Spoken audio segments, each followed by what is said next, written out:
Welcome to the Old Capital Real Estate Investing Podcast with Michael Becker and Paul Peebles. During this program, you will hear interviews with real-life successful investors who will share their stories and provide useful advice on how to acquire, finance, and operate apartment complexes. Now, here they are, Michael Becker and Paul Peebles. Welcome to the Old Capital Real Estate Investing Podcast. I'm your host, Paul Peebles, National Underwriter for Old Capital. And joining me today, as always, Michael Becker. Hey, Paul. And also joining me today also is an underwriter, James Eng. Hey, James. Good afternoon, Paul. So in the podcast today, we have another treat. We have Aaron Katz. Aaron and I have known each other for a number of years, and he has done a fantastic job on acquiring properties and operating properties and disposing of some properties. So we're going to get some inside information from Aaron Katz about what he has done and hopefully kind of create a roadmap for you if you're thinking about getting to the size of where Aaron Katz is at this time. So Aaron, thanks for jumping into the podcast. We appreciate your time. Hey, thanks for the kind words, Paul, and great to be here, guys. No problem. So I'm going to throw it over to James. Hey, Aaron, thanks for coming in. So just to get started, tell me sort of the story of how you got started in multifamily. Sure. Well, my background is in small business ownership, been in management, sales background, also had been in real estate at one time on the residential side. And for a number of years, knew that I wanted to get into real estate investing. And it was around 2010 that I decided to jump in with both feet. And being a big believer in the mentor model, looked at some of the different national programs, really decided that I wanted to find a mentor that had done it and done it successfully and could teach me the ropes to save me time, money, and learning by trial and error, cut years off my learning curve. So that was my goal.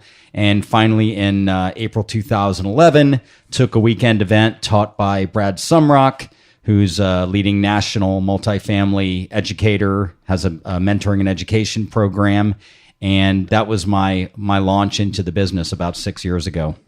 Okay, so 6 years ago. And now, how many properties do you currently own and manage now?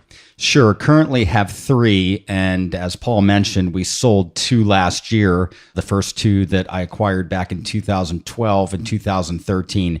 And when I say I acquired, I mean myself and my investors that invested in the deal with me, as these are group purchases or syndication deals. And currently I have 3 deals. They're all in the Dallas-Fort Worth area, 200-unit property called Fair Meadows Apartments in Duncanville, Texas, a 154-unit community in Irving, Texas called Rock Island Apartments.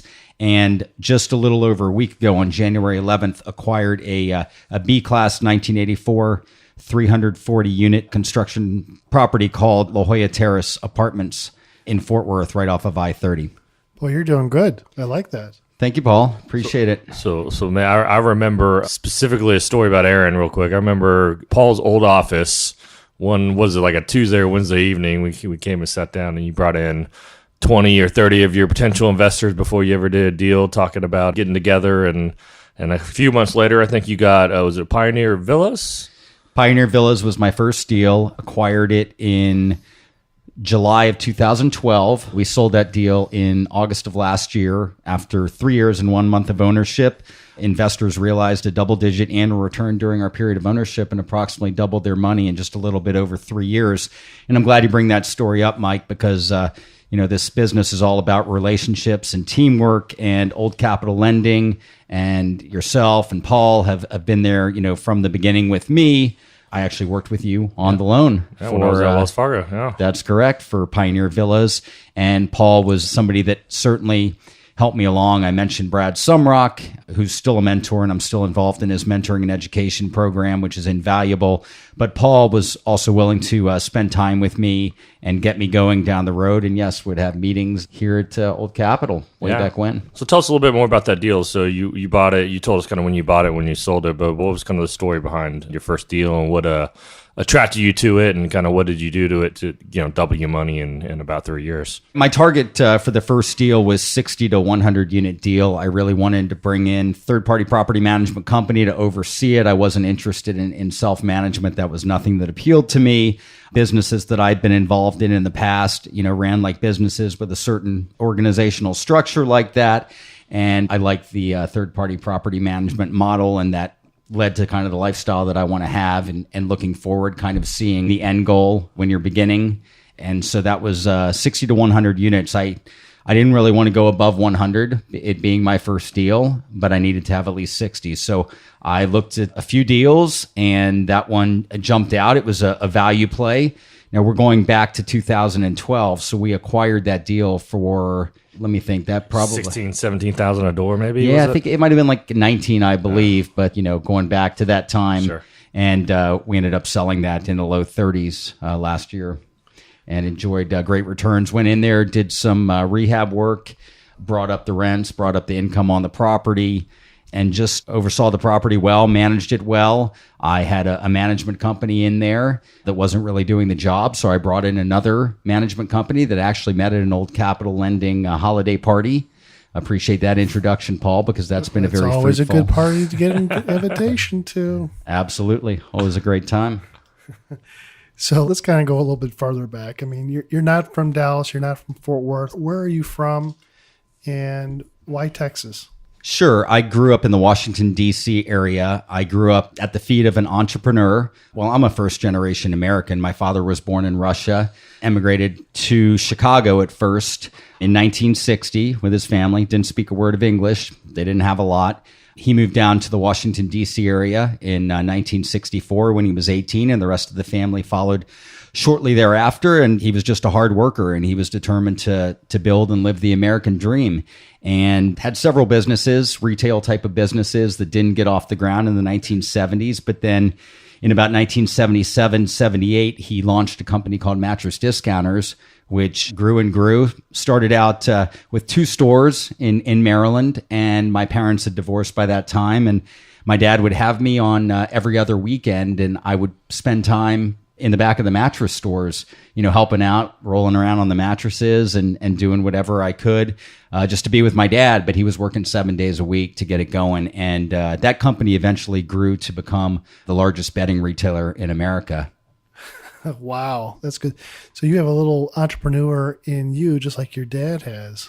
Yeah, absolutely. Just probably just soaked it up by osmosis, being around my dad and that mentality. And it was actually later, my dad determined that I was going to learn and work and not be privileged, because he came from nothing, and then he all of a sudden had money and achieved success, but he wanted me to learn the ropes. So I did everything you could. Looking back in high school, being around the mattress business up in that area, I was a stock boy in the stores, making minimum wage, tying mattresses on cars. In the summers, I would work and do accounting in the back offices, just all the little things to show. And I eventually ended up on the sales floor when I was 19 years old. And these are hardcore sales floors. We're not talking about a base salary and you get a little bit of bonus if you sell. These were straight commission. If you don't sell, you don't make any money type sales floors. There was certainly no benevolence from my dad toward me. And I did very well. I had a knack for it. And I think I almost surprised him that I had a knack for it. So I was 19, 20, making pretty good money, had a couple of roommates. And then my father and a few other gentlemen up in the Mattress Discounters company, where I was working in the Washington, D.C. area, decided that we might want to go and kind of recreate the bedding chain model somewhere else. And we looked at a number of different demographics and eventually settled on Dallas-Fort Worth. And one of our partners came down here in late 92, and we came and met him. But him and his wife came and got the business rolling. And then very shortly thereafter, I joined them down here to grow the company, which is a company many people know called Mattress Giant. And we grew that company, and that's what brought me down here to Texas. Wow. So a lot of similarities to your father in the business, but probably the biggest thing is that when you buy an apartment building, the money continues to flow in with rents. So even while you sleep and that your tenant is sleeping, the money keeps coming in. Absolutely. Love the model that you're buying a business that has an existing income stream in place, because the way we started businesses was we would open a store And then we'd open a second store, and 2 stores would become 4 stores, and 4 stores would become 8. But they were startups and there was no income stream in place. So certainly coming into the apartment industry where you're buying a business that has proven financials and a track record in place is definitely a different model, but a very comfortable and exciting model. Are there any skills that you sort of took away from, your time in sort of that entrepreneurial mindset, even as a kid or even, in the mattress business that you're applying now to really grow your business, whether it's on the acquisition side or once you acquire these properties? Maybe just personality traits that carry over. Those are the things that I would think stand out in my mind as being the most important. Things like determination, things like tenacity, things like focus. I love the acronym, follow one course until success, not getting distracted by different things. And I think that when I decided and put both feet forward here into the multifamily business, I was determined to see it through and to build the relationships necessary and to see the end goal and work forward, looking at where I wanted to be and never just thinking in the here and now, but always looking forward as well. So those kinds of things stood out, thinking big, thinking about the future. Okay, so after that first deal, how long did it take you to get that deal stabilized and then find your second deal? Well, it wasn't too long. We came in and employed a rehab program, and we're doing very well. And then I had some hiccups with the management company that I was with, and I touched on those earlier. And to not get too into detail with that, but the gentleman that had been largely running the operations of that management company was stepping aside and not having as much of an active role. So after just a few months, I could see the writing on the wall that I was going to have to go ahead and make a change. So set out to do that. And my current property management company is a company called Wayner Multifamily. They oversee about 11,000 units.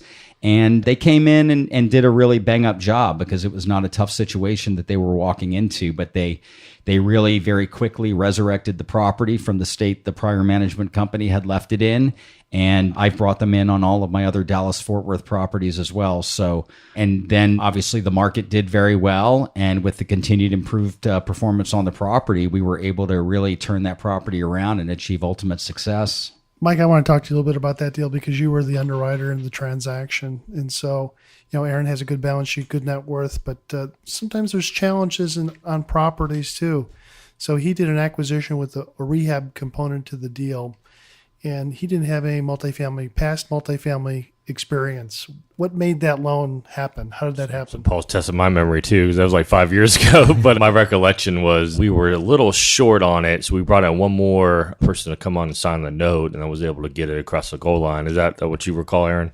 That is correct. Yeah. So Aaron mentioned it. We've mentioned it repeatedly on previous podcasts. This is a team sport.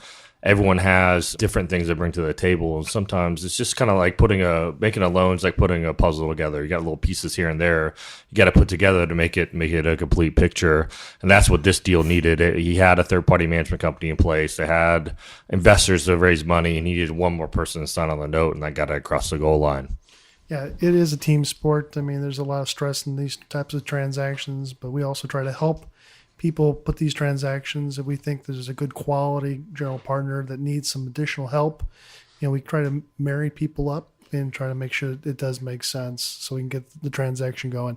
James, I stepped on your stuff. Sure, no problem. So going from, we're starting at the beginning and we'll finish with just the most current deal. Talk about how that deal came about and how, the acquisition went in terms of underwriting and then really why you liked the deal.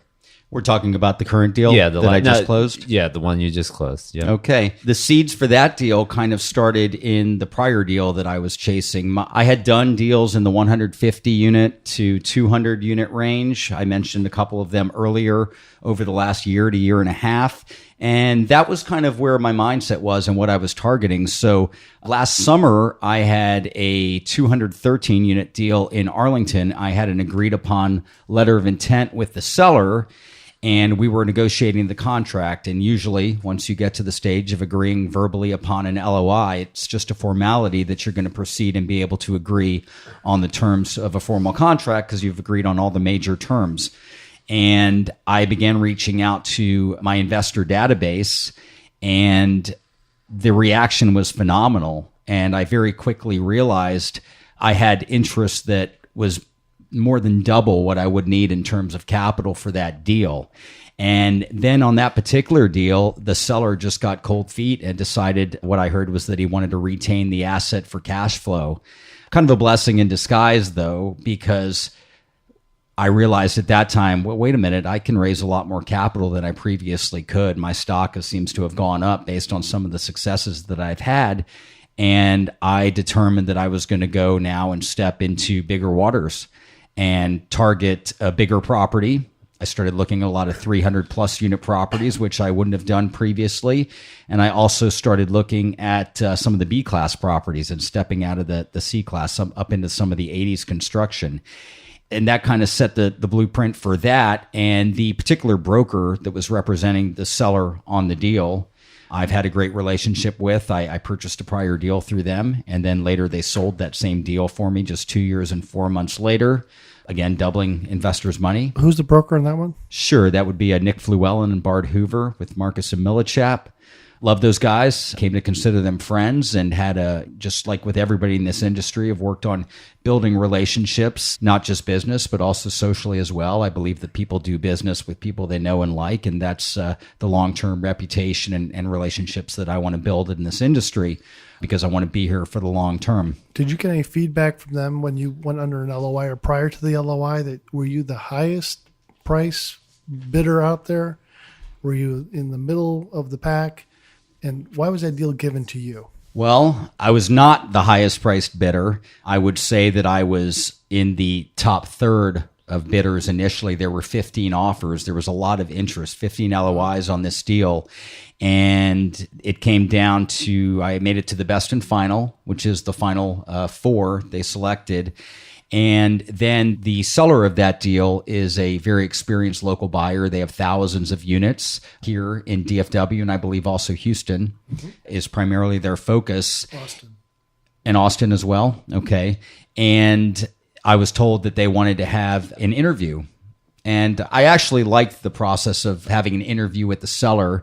It's nothing I'd done before, but I felt that would really give me an opportunity to not just be numbers or name on a paper, but to communicate one-on-one. Mike, do they do that in single family lending? No.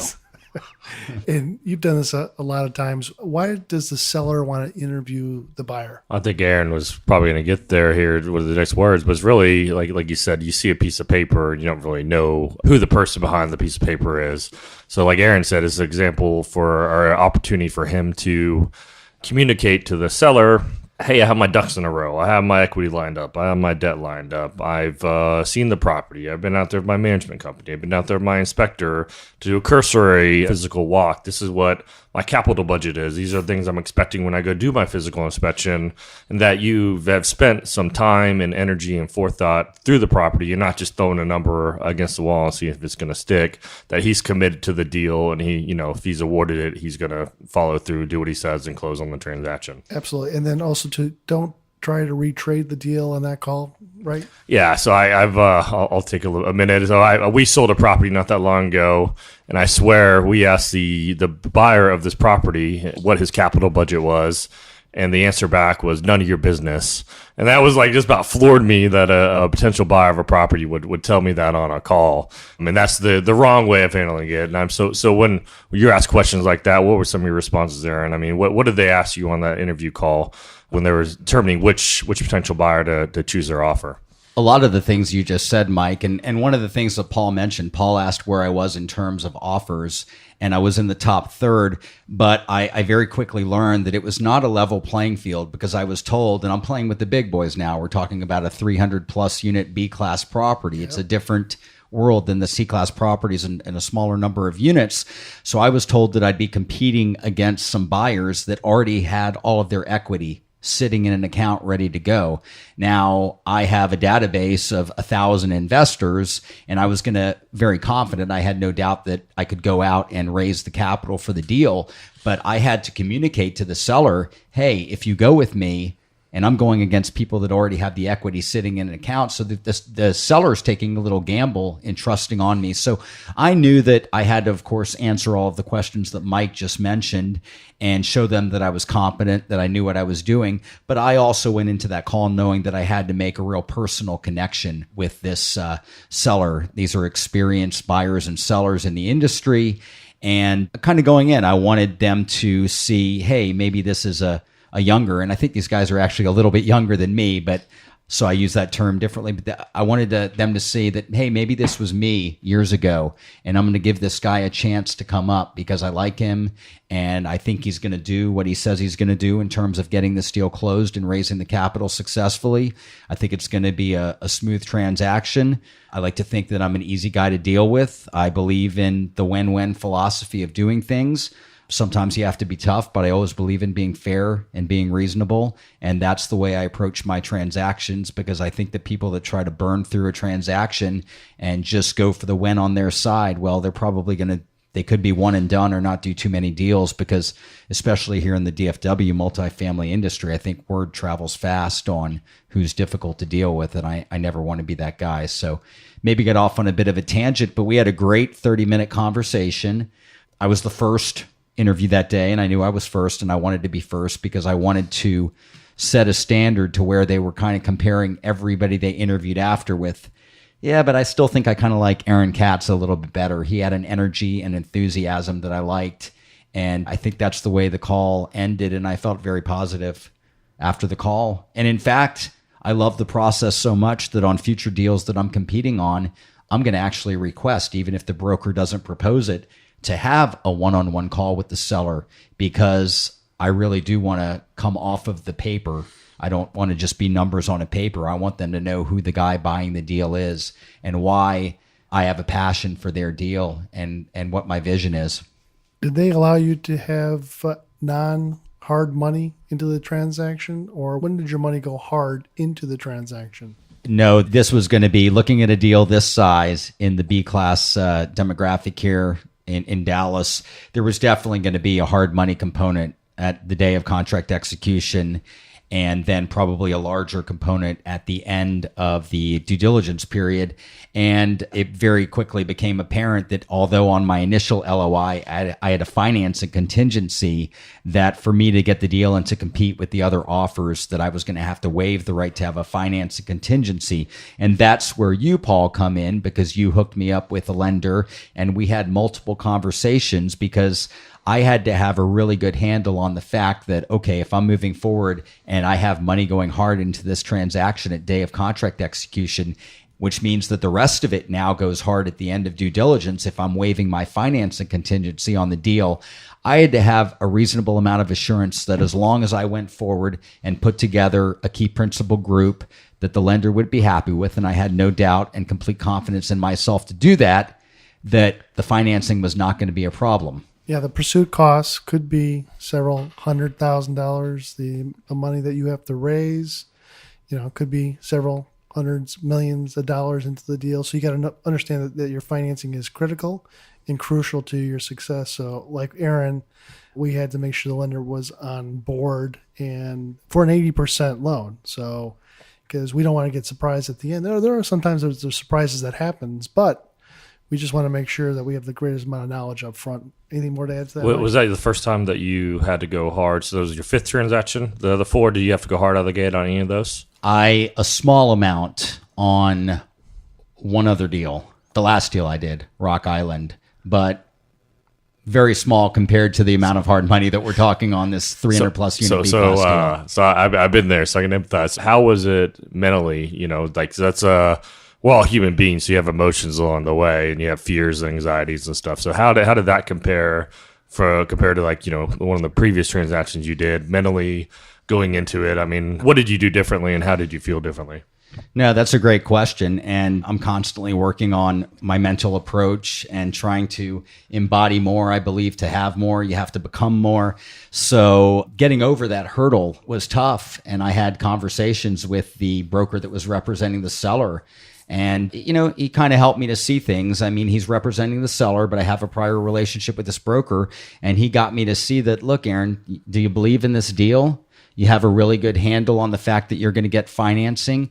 You've done a preliminary estimate with your general contractor. You have a good handle on the physical condition of the asset.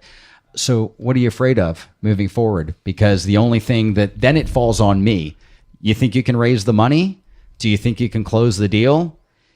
Yeah, I do. And so once I kind of got over some of those hurdles, Mike, I was able to kind of move forward and get a little more comfortable with the larger hard money component. Yeah, we just had a presentation done by Lane Bean and Jason Hull talking about teamwork, and you got to trust your team members. And you went into this with a bunch of team members. We were honored enough to be part of your team.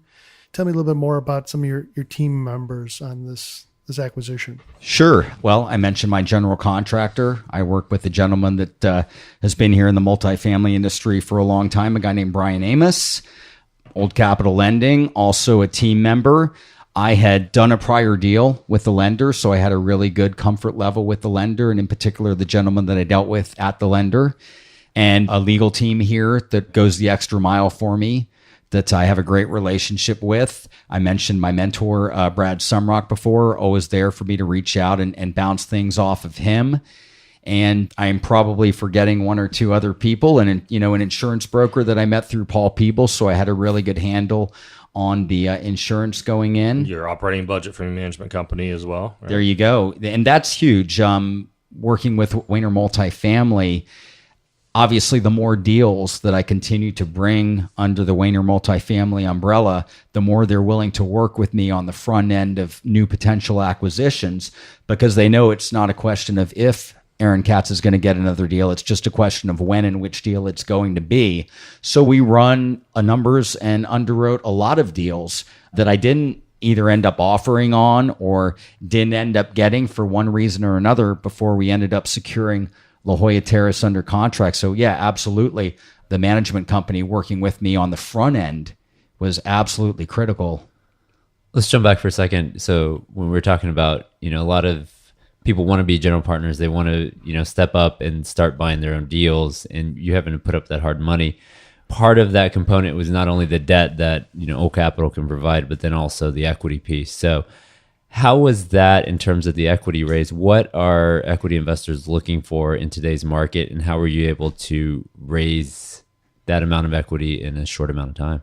Well, obviously, I think they're looking for returns, but I think they're looking to invest with somebody they feel comfortable with, somebody that they can trust, somebody that's communicative, someone they can have a conversation with, somebody whose vision they can buy into.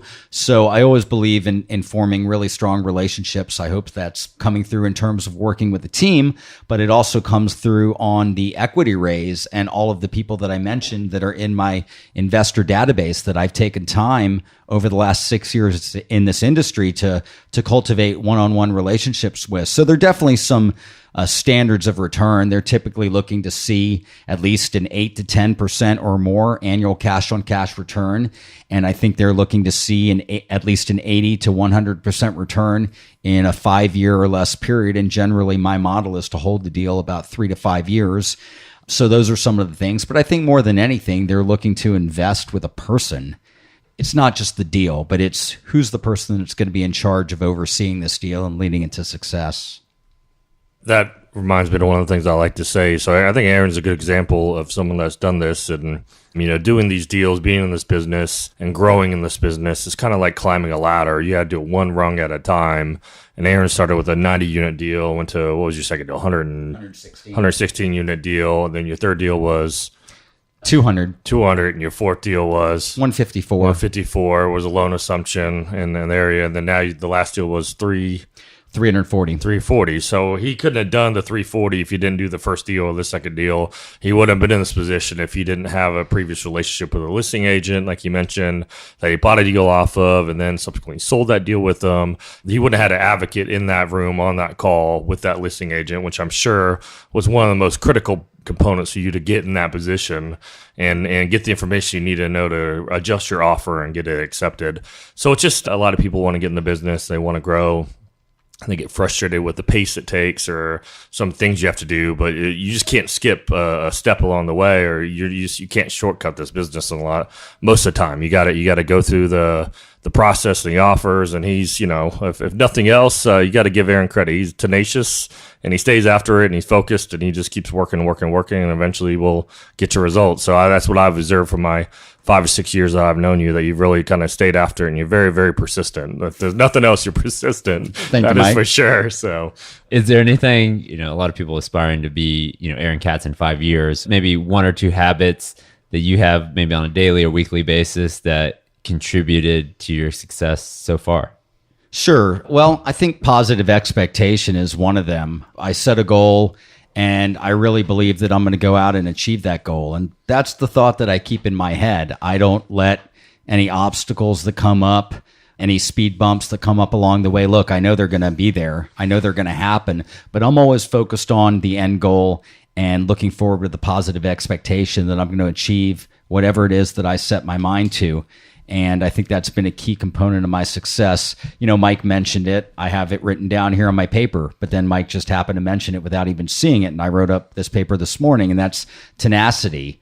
It's also focused. It's also, dogged determination. I came into this industry and I was determined that I was going to form the relationships and meet other investors and build a database and looking at it from a long-term perspective. And I completely agree with Mike. It's definitely like rungs of a ladder, and being patient, not getting distracted by other things, not letting it be multifamily real estate investing this week, but then another type of real estate investing next week, and really truly trying to become a master in one area of investing. What I like about Aaron too, it's not all multifamily all the time, is that in building relationships, which is so critical. Aaron said, "Hey, Paul, let's go to a baseball game, or let's go out and go listen to Styx or Ted Nugent or REO Speedwagon." REO Speedwagon.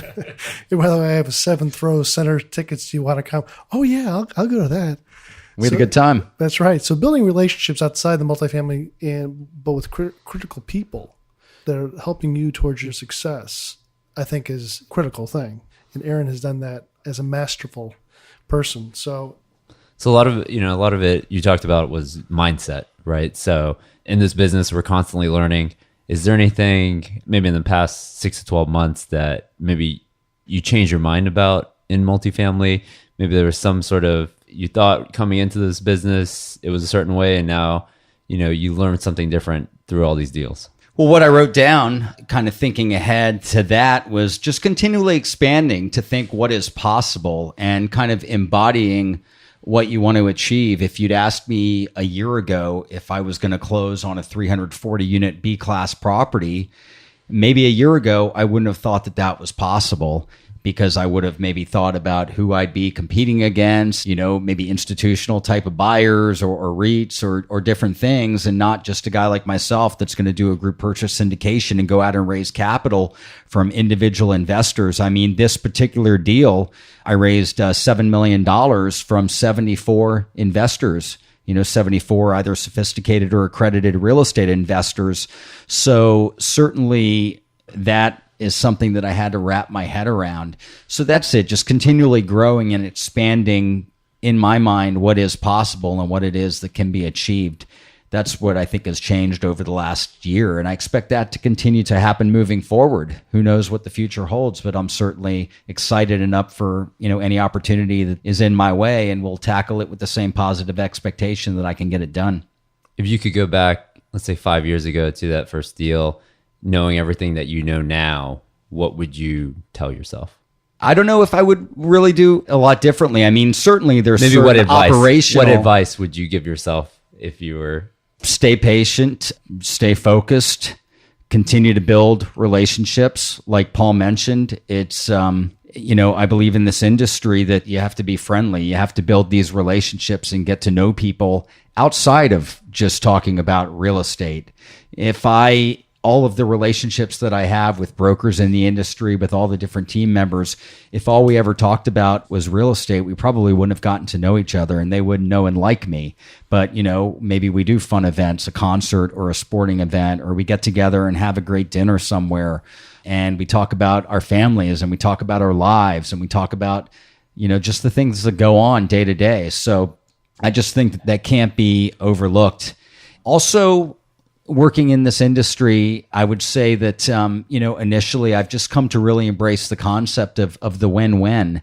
I would say that there's been times in certain transactions when maybe you get into a transaction and there might be an attorney, never an attorney on my side, always on maybe the other side or representing a different party, where there would be maybe a bit of an adversarial tone. And I would just always kind of try to come in and remind everybody that, look, we all want to cross the same finish line. Every single one of us that's involved in this transaction has the exact same goal, and that's to get this deal successfully closed. So I just believe, if I would tell myself it would, 5 years ago, it would just be to just really work together, and kind of even people that are on quote unquote the other side of the transaction, to consider them team members as well, because they also want to get the deal closed. So what is it like for your daughter, your two daughters and your wife, for you to be in this business? And what is this ownership of multifamily done for you? Well, it's been huge. First off, we talked about the model of having a third-party property management company that runs the day-to-day operations of my businesses. They oversee 11,000 units.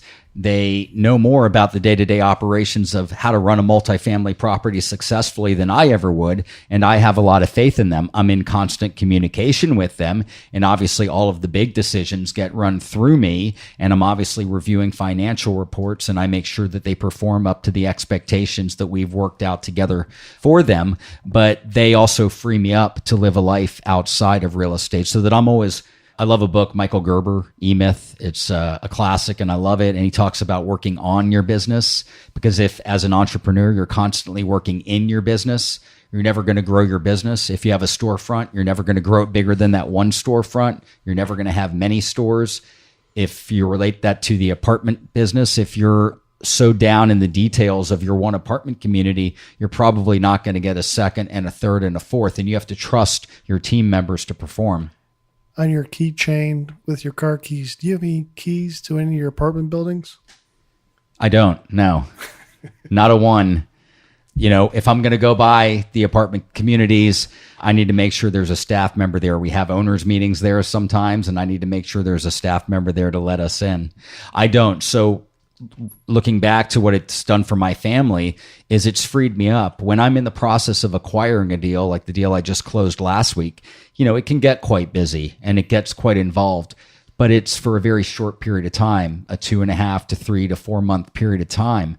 Once the deal closes, like we just closed this deal now, I laid a vision out for my property management company. I turn them loose and let them go achieve it. My general contractor knows exactly what we're going to do in terms of rehab. He goes in there and he achieves it. I communicate with him and I make sure he's doing what he said he's going to do, but we've worked deals together. I trust him and I know he's going to go and employ the vision that we've laid out. So I can step back now once the deal closes, and I really go back to a life where generally I'm probably working about 10 hours a week. So think, if you didn't meet your mentor, how important has a mentor been in your business? Oh, absolutely huge. Speaking specifically about Brad Sumrock, like I said, I took a 2-day event that he taught back in April 2011. He has a mentoring education program. I've been a member of his program ever since. And it's not only having Brad as a mentor, which has proven invaluable, especially on those early deals when I had more questions and I was going through things for the first time, but also the program and the ecosystem he's created, which is hundreds and hundreds of people that I can meet, real estate investors that are looking to get into apartment investing. I don't have to go out there and sell people the Kool-Aid of how great real estate investing is, because all of these people that are in the mentoring and education program that Brad has already believe in multifamily real estate investment as a vehicle to build and create wealth and to get great returns. So I just have to sell them on Aaron Katz and my ability to be the guy to lead their investment to success. So just on that note, we jump back maybe a little bit here and maybe pull back the curtain and give us a little bit, maybe something that most people don't know about Aaron Katz, and then we'll wrap up. Oh boy, that's a curveball there, James. Well, I think I'm a pretty open book. If anybody ever goes to my Facebook page and looks at it there, and I certainly invite everybody to check it out. You can pretty much see my life on Facebook. Yes, I will tell you, I think Aaron keeps everyone up to date on exactly what's going on in his life. So that's quality of somebody that's open book. But I think what you'll find that back in the 80s, Aaron was a lead singer in a band. Well, I had a high school band, Paul. A band might be a loose term for what we had, but, a bunch of guys in high school that were playing in a garage and, having a good time and trying to make everybody think we were a band. Yeah. And I'm still a huge music fan. And, James, I have other sides to me too. I like to think that I'm a spiritual guy. And, I think that ties into a lot of the personal growth. I'm a huge reader. And that plays into the mindset that we've talked quite a bit about on this podcast today. So those are a couple things as well. I think like a lot of people, I'm, multidimensional, but I do like to, put myself out there quite a bit. I want people to be able to feel that they can get to know me. And I like to be real. What people see is what they get. And I want people to feel that I'm approachable and want to build relationships in this industry. How about this? Maybe one of the more recent challenges that you had that you've either business or life, just some challenge that you've had or something that you're currently trying to work through and grow on professionally or personally as you're continuing. Now you've done from 90 units to 340 units in about 5 years, and as far as like deal size, so what's kind of the future? What are the current challenges you're trying to work through? Nothing really jumps to mind, Mike. I mean, I'd like to think, and I'm sure the challenges are there, and I'm certainly practical, and I take a look at things. But at the same time, I'm just so focused on thinking about opportunity rather than challenges. How about this? So you went from, how many investors did you have on your first deal? 12, I had 11 investors, and I raised $750,000. 70, and then you have how many in the other deals? You must have over 100 unique investors between your 3 deals, right? So how are you? That's a challenge I had to kind of overcome. That's something as you grow in this business, you get more and more people, then you have more and more questions or this thing or that thing that pops up along the way. So how do you plan on handling your growth as far as your investor pool? Yeah, that's a good question. Hey, I did just close this deal with 70 plus people. So, we'll have to see how that plays out. You certainly have had some experience with more investors. My prior deals, the last 2, I had 37 and 41. So obviously more investors does mean more questions, but, just taking that on and trying to be real communicative in terms of constant communication to them, hopefully eliminating some of the questions. Obviously, sometimes there are certain operational challenges that come up. Maybe there's a fire in your apartment community, which, might kill some of your income in the short term. And you have to deal with that. On one of my properties, they were not escrowing enough for taxes for 8 months of last year. And then they all of a sudden realized, the lender, that they had to make up for the difference in the last 4 months of the year. So the amount that they were escrowing for taxes literally doubled there, which obviously cuts into short-term cash flow. So these are, some of the kind of the behind-the-scenes operational challenges that you need to deal with. Obviously, you're well familiar with them, little things that come up here and there, but you work through them. And I think the key with investors, because sometimes, something will pop up and it's not always roses. It's a business. There are challenges and there are obstacles and things that come up. But I think the key is just being an open book with your investors and just really laying that out. And I think that people appreciate it. I'll go into a meeting where I have to kind of lay this out, and I'm sweating a little bit because I'm like, I got to tell these people that maybe the return last quarter is not as good as the return the quarter before. Hey, we're still doing great. We're still making money, but maybe we're not quite exactly where we had hoped to be because of a short-term challenge like the one I just mentioned. But what I've learned is, I think as long as you're communicative and you're honest and you're straightforward and you just tell people the way it is, and I think they can see that sincerity and they see the passion you have for it, then I think that's all people are looking for, because no matter who it was that was leading the deal, those challenges come up. So just working through them and keeping a positive mindset and trying to be communicative. No, Aaron, this has been great. I really appreciate you coming in. What's the best way, if people have questions about maybe your previous deals or maybe future deal, what's the best way for people to reach out to you?